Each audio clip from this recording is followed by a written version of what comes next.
Sau khi mua danh phận cảnh viên, tờ giấy vệ sinh tôi vô tình mua được trong nhà vệ sinh lại chính là một câu duyên lớn. Quy trình hiến tế nhà vệ sinh: đặt vật phẩm cần hiến tế vào bồn cầu, nhấn nút xả nước. Vật phẩm xuất hiện lại trong bồn cầu sau 10 giây chính là vật phẩm trả về. Cuốn vở bài tập viết xong vào thứ hai, có xác suất cao nhận được quà tặng tốt. Vi thần bồn cầu này rốt cuộc là có nhiều người, hay là một tồn tại có tính cách cực kỳ kỳ quặc đây? Hay là tối nay ra ngoài thử xem? Tuy không có vật phẩm hiến tế như trong hướng dẫn nói, bắt đi xem thử chắc cũng không sao. Hơn nữa hướng dẫn nói cũng chưa chắc đã đúng hoàn toàn. Diệp Phàm lấy đèn dầu ra, nhìn bên trong còn sót lại nửa bình dầu, ý niệm khẽ động liền thắp sáng nó. Ngay sau đó bước ra khỏi cửa ký túc xá. Khoảnh khắc bước ra khỏi cửa, hành lang kín mít ở hai đầu, lúc này lại bị ánh trăng màu xì dầu bao phủ. Hơn nữa trên hành lang còn tỏa ra sương mù nhàn nhạt.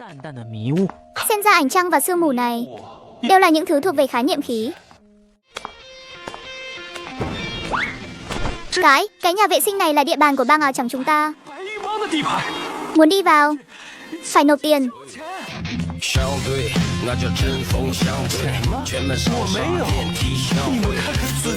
Bước lên phía trước một bước. Chúng ta sẽ tiếp đón chân thành.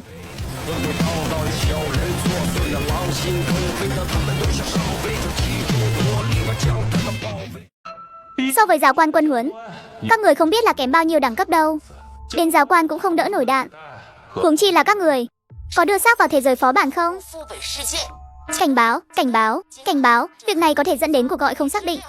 Hãy thận trọng khi chọn đưa vào thế giới phó bản. Kẻ gan lớn thì no bụng, kẻ gan bé thì hẹo vi đói. Cơ sở siêu phàm của thế giới quy tắc chính là quy tắc thuật. Vậy thì còn gì để nói nữa đâu. Ăn chút điểm tâm đi, ăn hết đi. Đồng thời khi đưa ra lựa chọn, cơ thể của bọn họ biến mất. Diệp Phàm cũng phân ra một phần sự chú ý thăm dò vào bản thảo phó bản. Cơ thể của bọn họ đã treo trên cây. Cái treo này không phải là treo thông thường, mà là những cành của cây quy tắc đã xuyên qua cơ thể bọn họ, xiên bọn họ lên trên cây. Không có thay đổi nào khác. Diệp Phàm ước tính có lẽ cần đợi cây quy tắc tiêu hóa một lúc, ngay sau đó ý thức thoát khỏi bản thảo phó bản. Tiếp đó Diệp Phàm ngó vào trong nhà vệ sinh, cuối cùng vẫn không bước vào cái bầy. Bạn học à, cậu lấy xác của tôi đi. Diệp Phàm cảm nhận được nguy hiểm ra đi, nhanh chóng rút trảm hồn đao ra, chăm chú nhìn chằm chằm bóng đen đang tiến lại trong sương mù. Theo tiếng bước chân đến gần, khuôn mặt của bóng đen cũng hiện ra trước mặt Diệp Phàm. Chính là người mà Diệp Phàm từng gặp qua một lần, quản lý ký túc xá tầng này đến Bạch Siêu. Vi bạn học này, cho hỏi cậu thu xác đi để làm gì vậy? Ký túc xá không cho phép để xác đâu, sẽ bốc mùi đấy. Dầu xác cháy hết rồi. Diệp Phàm có một cảm giác, nếu để đối phương biết mình lấy xác đi cho cây quy tắc ăn thì hôm nay chắc chắn phải nằm lại đây rồi. Vậy thì không sao, nhưng sau này nhóc con nên chú ý sức khỏe nhiều hơn. Đừng có lấy bừa bãi, không có lần sau đâu đấy. Còn không có lần sau nữa chứ.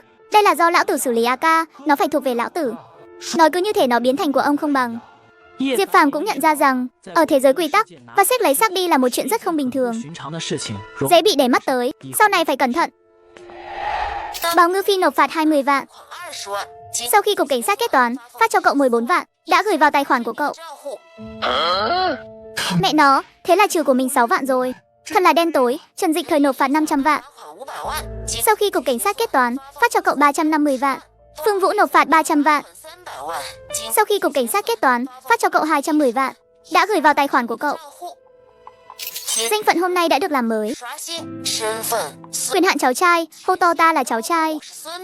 Tất cả những người nghe thấy trong vòng 3 giây sẽ đều tưởng cậu là cháu trai của họ. Giá 2.769,17 vạn. Đúng là đồ cháu trai thật mà. Cháu trai hệ thống, có phải ngươi đang cố tình trả thù không? Thứ này tuy có hơi xấu hổ một chút, hơi mất mặt một chút, giá hơi đắt một chút, nhưng quả thực rất thần kỳ. Lại còn ta là cháu trai. Người khác trong 3 giây thật sự coi cậu là cháu trai. Đây chẳng phải là khống chế câm lặng sao? Hơn nữa còn là câm lặng diện rộng. Có khi thế đấy, còn đợi gì nữa mà không lấy. Hệ thống, mua cháu trai cho ta. Tài thành công. Số dư tài khoản, không. Tuy biết cái hệ thống khốn kiếp này đang chửi mình, nhưng không sao cả. Chỉ cần mỗi lần đều là kỹ năng mạnh mẽ như thế này thì dù có làm cháu trai thật cũng không phải là không thể cân nhắc. Ha ha ha.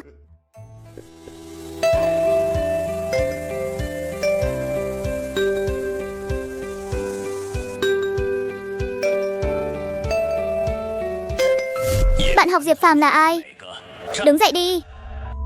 Thưa thầy, em là Diệp Phàm. Được rồi, ngồi xuống đi. Chút nữa tan học qua văn phòng tôi một chuyến. Trước tiên tôi xin tự giới thiệu, tôi tên là Đường Ngọc Dương, Phó viện trưởng Viện Binh khí, đồng thời cũng là giảng viên lớp nhập môn siêu phàm lần này. Sau đây những bạn được gọi tên hãy lên bục. Lần lượt bắt đầu thức tỉnh siêu phàm. Người đầu tiên, Diệp Phàm, chuẩn bị. Đứng vào giữa.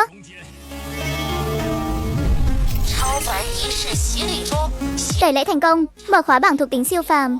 Nhấn để xem chi tiết, để chúc mừng ký chủ bước vào siêu phàm. Cửa hàng hôm nay mở đợt Flash Season giới hạn thời gian. Diệp Phàm mở bảng hệ thống ra. Trước tiên nhìn thấy quyền hạn danh phận, cháu trai.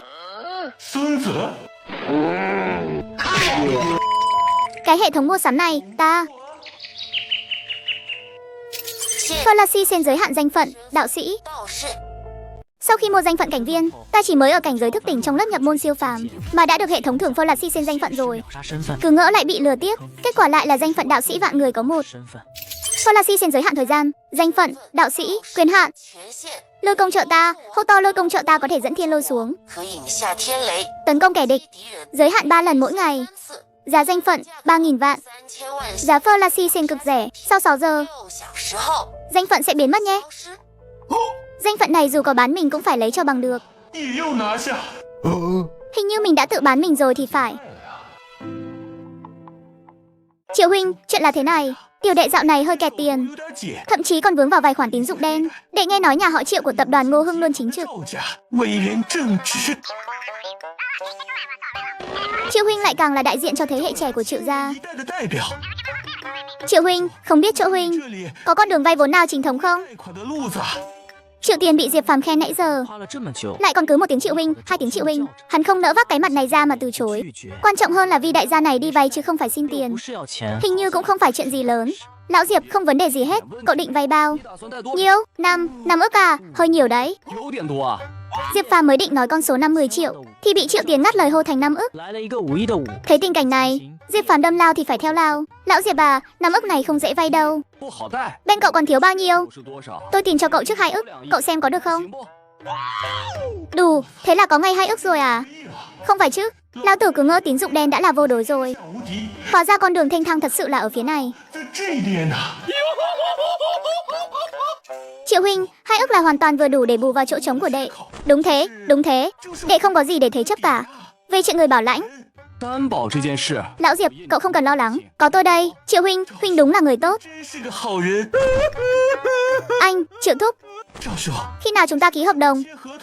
Hiện tại Diệp Phàm đã ký vài bản hợp đồng. Các bức rườm rà hơn tín dụng đen nhiều. Còn va xét ký cái gì? Có hố hay không? Nhưng thứ này Diệp Phàm đều không quá bận tâm. Chỉ cần ký xong có tiền thì cái gì hắn cũng ký. Lưu Kim vay đã chuyển vào tài khoản của cậu 2 ức đồng quy tắc. Số dư tài khoản 200 triệu. Đồng quy tắc, Lão Diệp à, nhận được tiền chưa? Lão Diệp, nhận được rồi. Lần này nhờ cả vào Triệu huynh. Không biết trưa nay Triệu huynh có rảnh cùng đi ăn bữa cơm không? Lão Diệp, xin lỗi nhé, trưa nay tôi có hẹn rồi. Lần sau tôi sẽ mời cậu. Vậy quyết định thế nhé. Được rồi các em. Tiếp theo chúng ta sang giai đoạn 2, giải đáp thắc mắc. Trong 3 tiết học còn lại, các em có thể tự do hỏi những gì mình muốn. Sau 3 tiết này môn học này sẽ kết thúc. Thưa thầy, bằng cảnh giới của em hoàn toàn trống trơn. Làm sao để thăng cấp cảnh giới à? Ăn cỏ dương của đầu tiên sẽ kích hoạt tiến độ cảnh giới của em. Thưa thầy, cảnh giới của siêu phàm giả được phân chia như thế nào? Về lý thuyết thì từ bậc 1 đến bậc 9. Thưa thầy, các phó bản quy tắc của thế giới này là như thế nào à? Tiết học này chỉ nói về những chuyện liên quan đến siêu phàm. Người tiếp theo. Bạn học Diệp Phàm đúng không? Chúng tôi thuộc bộ phận an ninh trường. Đi với chúng tôi một chuyến. Tôi còn phải lên lớp. Cùng lúc đó, 4 tấm huy chương đã được đeo lên. Người Diệp Phàm, mấy người ở bộ phận an ninh nhìn thấy 4 tấm huy chương trên ngực Diệp Phàm, biểu cảm đồng loạt biến đổi. Rõ ràng là tình huống này nằm ngoài dự tính của bọn họ. Bạn học Diệp Phàm, xin mời. Ô, oai phong ghê nhỉ. Đường Ngọc Dương ta không có thói quen để sinh viên bị đưa đi khi tiết học mới trôi qua một nửa. Giáo sư Đường, chúng tôi cũng là làm bá sách theo quy tắc thôi. Mong thầy hiểu cho cái quy tắc này. Quy tắc chính là trên lớp học, giảng viên là lớn nhất. Quy tắc của các người, ta không chấp nhận. Giáo sư Đường, đây là ý của tổ trọng án. Thật sự không phải tôi muốn phá hỏng quy tắc lớp học đâu. Đường Ngọc Dương nhìn lệnh điều tra trước mặt, sắc mặt có chút khó coi. Nếu chỉ là một bộ phận an ninh, ông cũng không sợ. Cùng lắm cũng chỉ là một hiệu phó mà thôi. Bắt lệnh điều tra do chuyên án tổ này cấp, không chỉ có con dấu của hiệu trưởng, mà còn có chữ ký của tận 5 vị hiệu phó. Nếu Diệp Phàm mà xảy ra chuyện ở chỗ các người, thì chuyện này không xong đâu. Đường Ngọc Dương tức giận hừ lạnh một tiếng, rồi biến mất tại chỗ. Ông ấy đã thỏa hiệp, và ngay khoảnh khắc thỏa hiệp đó, Diệp Phàm cũng bị người của bộ phận an ninh đưa đi, biến mất khỏi phòng học ngay lập tức. Người này để tôi đích thân thẩm vấn. Các người ra ngoài đi. Nhưng thưa phó tổ trưởng, tổ trọng án có quy định, khi thẩm vấn ít nhất phải đảm bảo có 2 người cùng có mặt. Ra ngoài đi, đúng là không hiểu chút quy tắc nào cả. Nếu không phải bên trên yêu cầu, chuyên án tổ phải điều động nhân sự từ các bộ phận đến đây, thì hạng như cô cũng xứng đứng trước mặt tôi nói chuyện sao? Cô gái kia định nói thêm gì đó. Chàng trai nhanh tay lẹ mắt, kéo phát cô gái ra khỏi phòng thẩm vấn. Sau khi Sở Kiếp đuổi 2 người kia đi, bạn học Diệp Phàm, không cần phải căng thẳng. Đây chỉ là một buổi thẩm vấn đơn giản thôi. Bạn học Diệp Phàm, chúng tôi tra cứu trong hệ thống của phó bản Giang Thành, thấy cậu đồng thời sở hữu 2 danh phận là tân sinh và giáo quan. Cậu có thể giải thích tại sao lại như vậy không? Diệp Phàm nghe thấy câu hỏi này, nhướng mày một cái. Quả nhiên chuyện này phía cổ đại đã biết rồi, nhưng hắn cũng không sợ. Câu hỏi này tôi không trả lời anh được. Bắt tôi nghĩ ông ấy có thể đấy.